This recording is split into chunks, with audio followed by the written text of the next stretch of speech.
Hello everybody, this is Art from DJR Union, and today I'm bringing you another deck profile of the Geass Green Lancelot deck.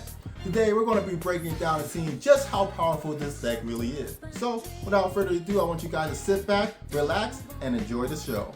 Hello everybody. Now before we continue on with the video, I just want to point out this nice little website called EXBurst.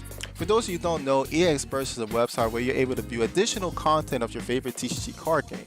In our case, Univia. It has a lot of features that include viewing the content hub, where you're able to view videos of your favorite YouTubers, the public deck list, where you're able to view many decks created by people across the world, as well as my personal favorite, the deck builder, where you're able to pick your favorite IP that's currently out and build a completely customized deck with all the cards in the set for the world to view. So without further ado, let's continue on with the video, shall we? So starting off the video, we're going to be playing our 4 Suzakus of the deck. As you know, the point of this deck, or the name of this deck, is called Lancelot, and of course you can't have Lancelot without running your 4 Suzakus of the deck, which is going to be the main engine of the deck to be able to go into our higher plays, as well as our 6 and 8 cost raid character cards.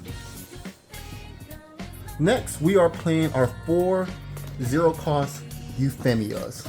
Now, of course, with the Lancelot deck, we are playing our 6 and 8 cost raid characters, and for that we're going to be able to have to generate that amount of energy to play these characters. So of course we're going to be running 4 the Euphemias, so that way we can generate that additional extra bit of energy to lead into our stronger plays.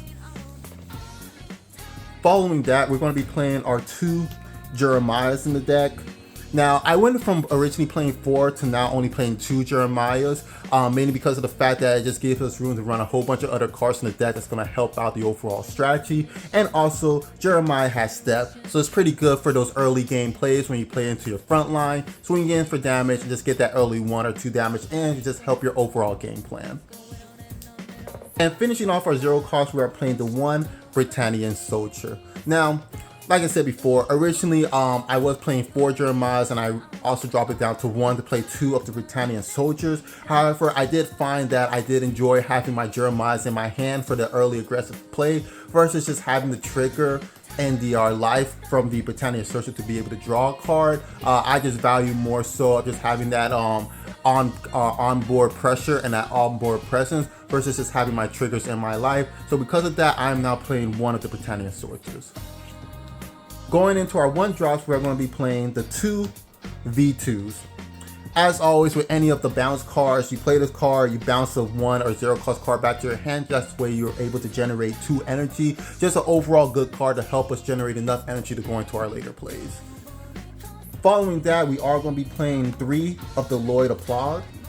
I really like playing this card because, as you know me, I love being able to dig into my deck, and that's exactly what this card is able to do, enabling us to dig 5 cards deep into our deck to get a KMF Infinity, KGF Infinity, or a Special Corpse Hate Trailer card and add it to our hand. But of course, we have to take a card from my hand and put it to the sideline. Still pretty good, still allows us that ability to be able to dig into our deck and find exactly what we need to go into our later plays. And of course, on top of that, he's also a body, so what's not good to like about him?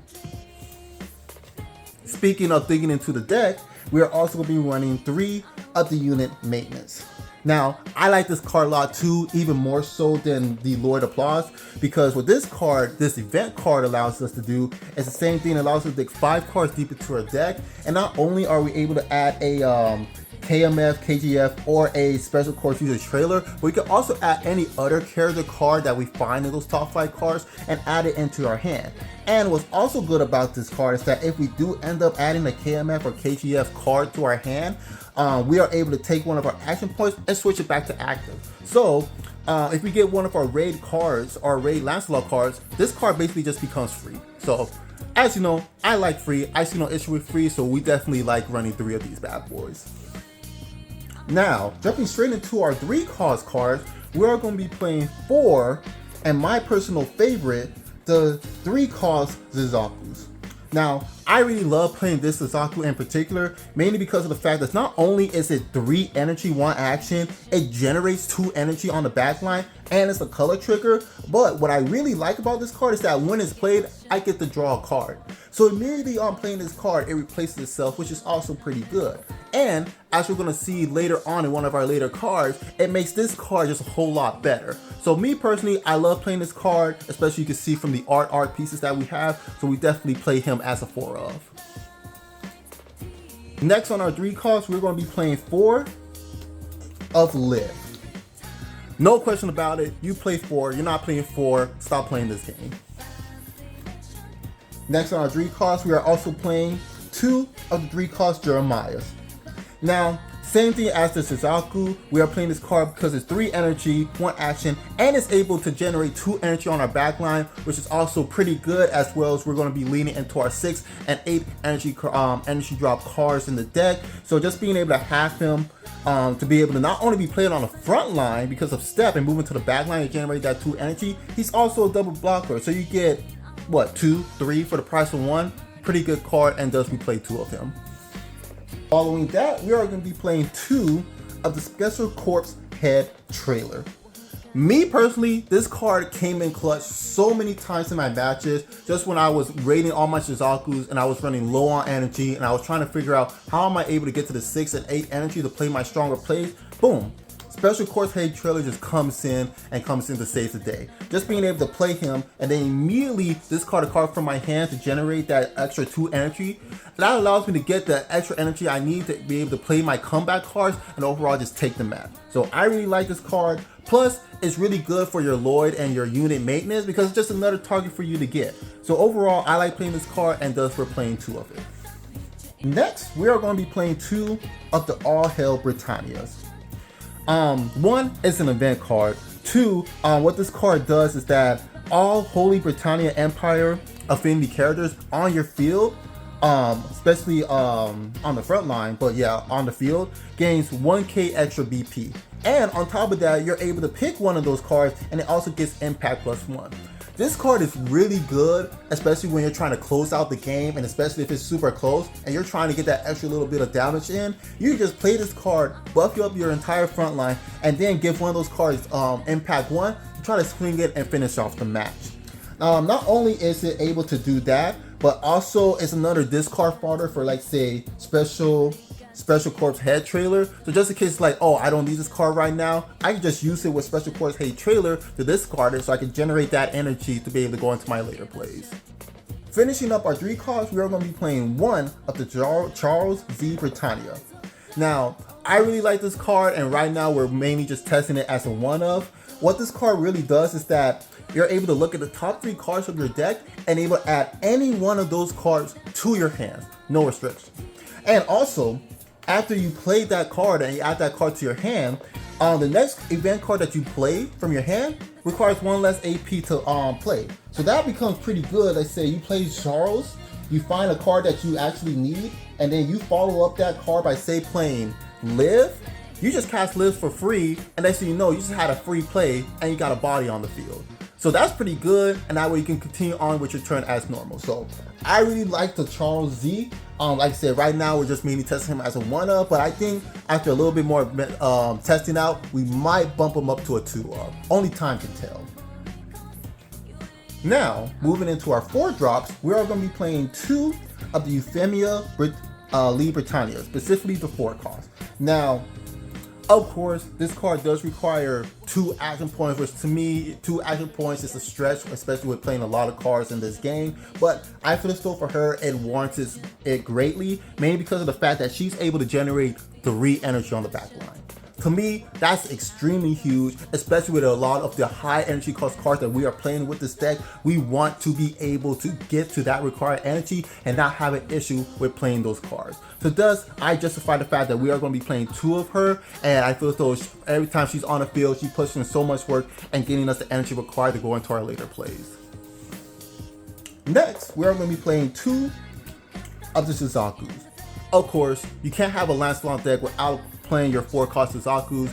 Main reason that we're playing only 2 of him rather than playing 4 is because I feel as though we played enough Suzakus in the deck to warrant playing 2 of the 4 cost Suzaku. Since we played 8 raid Lancelots in the deck, and pretty much for every raid you play, you want to play 2 fodder, and we play a total of 10 Suzakus. I'm pretty sure we play more than enough Suzakus in the deck to warrant the amount of raids we're playing, so thus we only play 2 of him, and of course he generates 2 energy and he has stamp. Finishing off our 4 drops, we're going to be playing 4 Varus. This is your main kill card for the deck. Especially since you're playing Lancelot and Suzaku, you really just want to be, well, honestly, there's no explanation. This is your kill card with Lancelot, with Suzaku. You play 4 of them, plus it's your special, so not really much to really explain here. Now we get into the real fun. Starting off with our raids, we're going to be playing the 6 cost Lancelot, and particularly we play 4 of him. This is one of the main powerhouses of your deck. So no questions about it, you're going to be playing 4 of these bad boys. The main thing that he does is that, one, when he's played, he gets 1k BP until your next turn, so he goes from a 4k to a 5k beater, and he has damage 2 on top of that. So of course, swinging with a character with damage 2, your opponent has no choice but to block it unless they want to take damage 2. In this case, they're putting themselves in a severe disadvantage situation. But on top of these effects, he also has an effect that when he's sidelined, I get to take the red card that was raided with him and bounce it back to my hand. And this is extremely useful with an earlier card that I was explaining, which is my personal favorite, Suzaku. And as you know, when Suzaku is played, I get to draw a card. So if I use Suzaku, raid over him, and then for some unfortunate reason my Lancelot dies, Suzaku's just going to go back to my hand and be like, oh, you know what? I'm going to play it again and I'm going to get another draw. So overall, just a good card, and overall it's a valuable card. It works for being aggressive and being defensive, and it's a good comeback card overall. So I really like Suzaku with the Lancelot combo. And of course, because of that reason, we playing 6 of these. I mean, not 6, but 4 of these bad boys. And to finish off the deck, we have the man of the hour, too sweet to be sour. We have the 8 cost Lancelot. This is your main powerhouse for the deck, and this is the main reason we run so many cards in the deck that generate so much energy, because we want to be able to get this 8 cost Lancelot out on the field as quickly and as effectively as possible. Alright, not only does this card come out with damage 2, but on play, I get to target any card on my opponent's field, or on the front line I should say, with 5k or less BP and just flat out kill it. So it's a body, impact 1, damage 2, and a kill spell all in one. And for 8 energy, it warrants it, but with this deck and with all the energy generating cards that we play, we have no issue getting the 8 energy. Lancelot Air Cavalry is definitely the man of the hour, and definitely too sweet to be sour. And that's going to be it with the video. Stay tuned for when we make later videos with this deck going head to head with many of the other decks that we created in the past to see just how powerful this deck can stand with the current meta. Once again, I've been R with DJR Union, and you guys have a fantastic holidays.